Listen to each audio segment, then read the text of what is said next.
அனைவருக்கும் வணக்கம். ஏகப்பட்ட ஸ்மார்ட் ஃபோன்ஸ் லான்ச் ஆகிட்டு இருக்குது. இதெல்லாம் விற்கிறதுக்கு என்னெல்லாம் பித்தலாட்டம் பண்ண முடியுமா எல்லாமே பண்ணிகிட்டு இருக்காங்க. இந்த வீடியோவில் ஒரு 3 முக்கியமான விஷயங்களை பற்றி தான் பார்க்க போகிறோம். அதெல்லாம் தெரிஞ்சுட்டு நீங்கள் ஸ்மார்ட் ஃபோன் வாங்கும்போது கொஞ்சம் உஷாராக இருந்துக்கோங்க.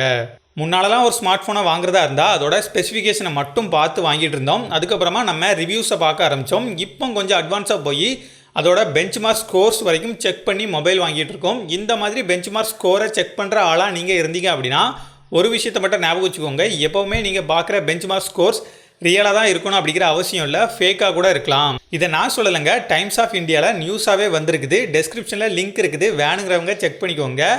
இது இன்றைக்கி நேற்று நடக்கிற விஷயம் இல்லைங்க, காலங்காலமாக நடந்துட்டு தான் இருந்திருக்குது.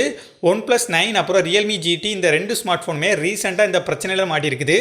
ஸ்மார்ட் ஃபோன் பிராண்ட்ஸ் என்ன பண்ணுறாங்க அப்படின்னா பாப்புலராக இருக்கக்கூடிய பெஞ்ச்மார்க் ஆப்ஸை ஐடென்டிஃபை பண்ணி அந்த பெஞ்ச்மார்க் ஆப்ஸில் டெஸ்ட் பண்ணும்போது மட்டும் பெஞ்ச்மார்க் ஸ்கோரை அதிகமாக காமிக்கிற மாதிரி செட் பண்ணி வச்சுருக்காங்க. இதை நான் தான் கண்டுபிடிச்சேன்னு சொன்னால் யாருமே நம்ப மாட்டீங்க. இதை கண்டுபிடிச்சது உண்மையிலே ஒரு ஜீனியஸ். ஆனந்த் டெக் அப்படிங்கிற வெப்சைட்டில் தான் இதை கண்டுபிடிச்சிருக்காங்க. ஆனந்த் டெக்கில் பிசி மொபைல் ரிவ்யூஸ்லாம் ரெகுலராக அப்டேட் பண்ணிகிட்டே வருவாங்க. உங்களுக்கு இன்ட்ரெஸ்ட் இருந்துச்சுன்னா இந்த வெப்சைட்டை செக் பண்ணி பாருங்கள். இவ்வளோ பெரிய கம்ப்ளைண்ட்டை சொல்லியிருக்காங்களே, இதுக்கு OnePlus எதுவுமே சொல்லலையான்னு கேட்டால் OnePlus சொல்லியிருக்காங்க. என்ன சொல்லியிருக்காங்க அப்படின்னா, நாங்கள் இதை பெஞ்ச்மார்க் ஆப்ஸ்க்காக பண்ணலை. நார்மலாக நீங்கள் ஃபோன் யூஸ் பண்ணும்போது ஃபோனோட பெர்ஃபார்மன்ஸை குறைக்கிறது மூலமாக அதோட பேட்டரி லைஃபை இம்ப்ரூவ் பண்ண முடியும். அதுவே நீங்கள் கேம்ஸ் விளாடுறீங்க, ஹெவியாக யூஸ் பண்ணுறீங்க அப்படிங்கிற சமயத்தில் ஃபோனோட பெர்ஃபார்மன்ஸை இன்க்ரீஸ் பண்ணி யூசர் எக்ஸ்பீரியன்ஸை இம்ப்ரூவ் பண்ணுறதுக்காக தான் இந்த ஆப்ஷனை நாங்கள் கொடுத்துருக்கோம் அப்படின்னு சொல்லியிருக்காங்க. அவங்க எதுக்காக வேணால் கொடுத்துட்டு போட்டும், நீங்கள் ஒரே ஒரு விஷயத்தை மட்டும் ஞாபகம் வச்சுக்கோங்க. எப்போவுமே நீங்கள் பார்க்குற பெஞ்ச்மார்க் ஸ்கோர் ரியலாக தான் இருக்கும் அப்படிங்கிற அவசியம் இல்லை, ஃபேக்காக கூட இருக்கலாம் அப்படிங்கிறத ஞாபகம் வச்சுட்டு கொஞ்சம் உஷாராக இருந்துக்கோங்க. இப்போ வரக்கூடிய ஸ்மார்ட் ஃபோன்லலாம் என்ன இருக்குதோ இல்லையோ 5G இருக்குது 5G இருக்குதுன்னு சொல்லி பயங்கரமாக ப்ரொமோட் பண்ணிகிட்டு இருக்காங்க.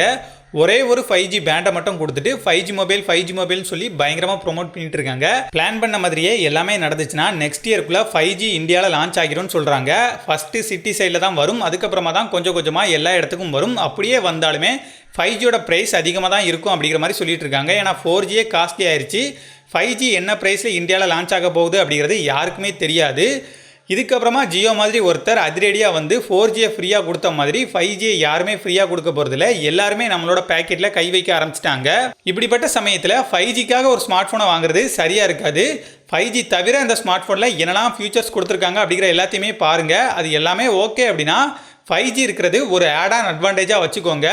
நீங்கள் ஒரு மொபைலை 3-4 வருஷத்துக்கும் அதிகமாக யூஸ் பண்ணுவீங்க அப்படின்னா மட்டும் இப்போவே 5G இருக்கக்கூடிய மொபைலாக பார்த்து வாங்குங்க. அப்படி வாங்கும்போது உங்களோட பட்ஜெட்டில் அதிகமான 5G பேண்ட் சப்போர்ட் பண்ணக்கூடிய மொபைலாக பார்த்து வாங்கிக்கோங்க. மூணாவதாக நம்ம பார்க்க போகிற விஷயம் நிறைய பேருக்கு தெரிஞ்சிருக்கலாம். என்னென்னா, கேமராக்காக ஒரு ஸ்மார்ட் ஃபோனை வாங்கும்போது நிறைய கேமராவும் மெகா பிக்சலும் இருக்கக்கூடிய ஸ்மார்ட் ஃபோன் தான் பெஸ்ட்டான கேமரா ஃபோனுன்னு நிறைய பேர் நினச்சிட்டு இருக்காங்க.